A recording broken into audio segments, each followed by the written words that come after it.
Hey guys, James here from Replica Reviews. Today we're here with the FX Wildcat, very kindly on loan from the guys that pull the trigger. Due to the weather, it's been a bit sort of awful. We haven't been able to get the review done. So the guys here at Ronnie Sunshine's down in Devon, just in King Stainton, have said that we can bring the Wildcat to their indoor range today and give it a twirl. So what we're going to do coming up is we're just going to put a couple of targets out, get the rifle zeroed, and we'll see what groupings it can do. Obviously, being indoors, we don't have to worry about wind or anything like that, so we'll get it up in this MTN stand. Take us out of the equation, we'll see exactly what this rifle can do. I'm hoping for some pretty good groupings. Sort of initial testing has been quite successful really. The groupings are scarily accurate. I think the smooth twist barrel that FX utilise on this rifle certainly helps it no end. We only zeroed it with Crossman Premiers. I mean they're good pellets, nothing special. So we've just picked up a tin of the Day-State Sovereigns and we'll hopefully see exactly what this rifle can do. Obviously better pellets, decent barrel, you know, we should be on some good groupings. So we'll get everything set up and we'll get shooting.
Okay, so this is preliminary kind of results really. This was 4 shots from Chris using the Wildcat. Obviously that was the Day-State Sovereign pellets.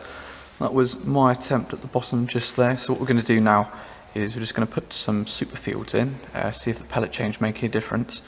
And then also we've got to shoot and see as well. See, aiming onto a black background, it's proving a little bit problematic. So we put the shoot and see there as well, see if we can just knock the red out and leave everything else.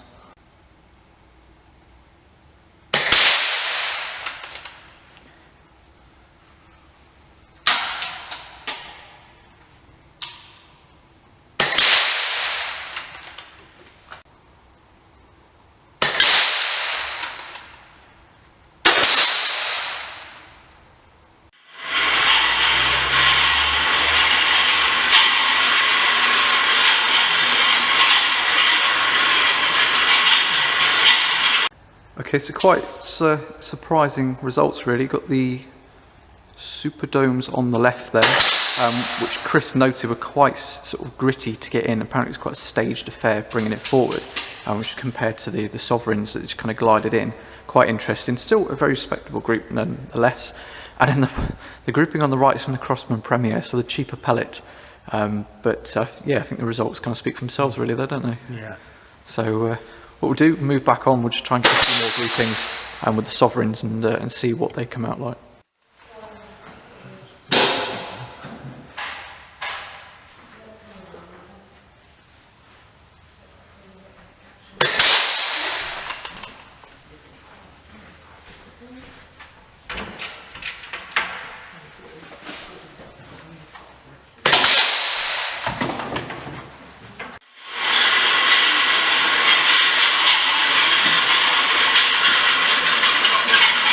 Pulled one shot. Okay, so that last target there, the one in the centre, was with the Day-State Sovereigns. Chris just mentioned that he's pulled one, but for an 8-shot grouping with a 22 caliber rifle, I don't think that's too bad at all. So I think probably next test we'll get it up in the stand and take us out of the equation and see what this thing is actually capable of doing. Quite scary, really, isn't it? It's very.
Filming that done what you want to do.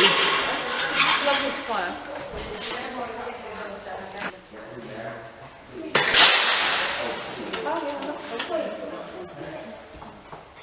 If you want to.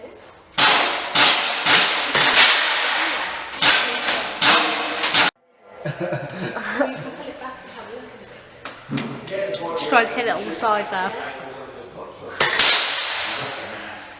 How? What?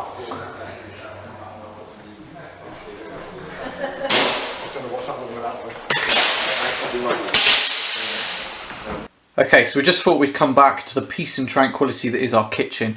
Obviously the range filling up nice and busy, which is good to see. We didn't want to stay in people's ways any longer. So in front of you, you have one of the first targets that we did. Now these were the shooting C's that you might have been able to see in the footage down the very end of the range. Now all of these groupings are 8-shot groupings, so that's a magazine's worth of pellets. And again, the pellets are in 2-2. For anybody that's kind of concerned, now you can see obviously start towards while we're getting used to the gun, playing with pellets, etc. You could see that, you know, the grouping wasn't amazing as such. Then when we finally found pellets that the gun started to work with, then, you know, we started getting some really tight groupings. I mean, there's one in the centre, for example. I mean, that's a 5p piece next to it. Kind of gives it some idea. And then for our Euro friends, that's just a 10-cent coin there. So you can see sort of a size comparison. And I was quite happy with these groups, to be honest. Worth noting, the pellets that we were using, they were just straight out of the tin. We literally unscrewed the top of the Sovereign tin, put the pellets in the magazine. They weren't washed, they weren't cleaned, they weren't selected. It literally was, you know, like what I would call normal people shooting. You just open the tin up, whack them in your gun and carry on. So we're getting some pretty good results there. And I was relatively happy with that, up until we started shooting groups like this. Once we kind of got used to the gun, I mean, that was 8 shots. Again, 20 metres. I was very, very impressed. Again, if we put the 5p next to it, it just gives you an idea of scale. And, you know, I can cover it with a 5p piece. For me, you know, I'm not a target shooter by any means, so to get groupings that tight, I was incredibly impressed with. And then the final set of targets that I just want to show you at the end there were basically these top 2 here. Now again, these were 8 shots. This one here, we had a slight flyer. That one that's on the right there, it flew and it just tore the rest of the paper. But otherwise, it was going to be a good group. And then this one again, you know, we were doing okay. Like I say, this is just normal accuracy from a very, very good high-performance gun.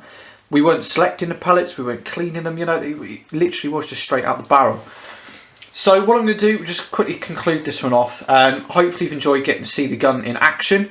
Unfortunately, the sound, it just doesn't do it justice. I say the loudest part of shooting the FX Wildcat is actually when the pellet hits the steel at the end of the range.